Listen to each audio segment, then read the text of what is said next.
அண்மைச் செய்தியாக பார்த்து வருகிறோம். கரூர் சிபிஐ அலுவலகத்தில் சிறப்பு உதவி காவல் ஆய்வாளர்கள் 3 பேர் ஆஜர்படுத்தப்பட்டுள்ளனர்.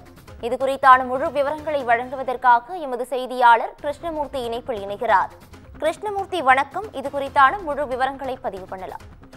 நிச்சயமாக கரூர் வேலுச்சாமிபுரத்து பகுதியில் கடந்த செப்டம்பர் மாதம் 27ஆம் தேதி தமிழக வெற்றி கழக தலைவர் விஜய் பிரச்சார கூட்டத்தில் கூட்ட நெரிசலில் சிக்கி 41 பேர் உயிரிழந்தனர். இது தொடர்பான வழக்கை சிபிஐ விசாரிக்க உச்சநீதிமன்றம் உத்தரவிட்டது.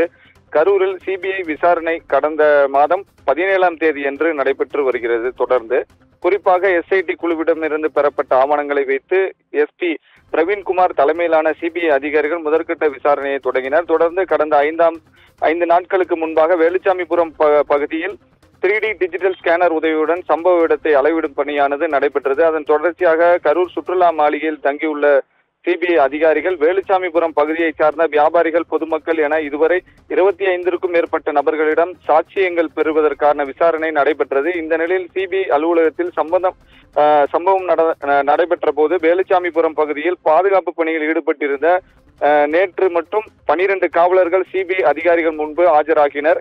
அந்த 12 காவலரிடமும் சிபிஐ அதிகாரிகள் 5 மணி நேரத்திற்கு மேலாக விசாரணை நடத்தினர்.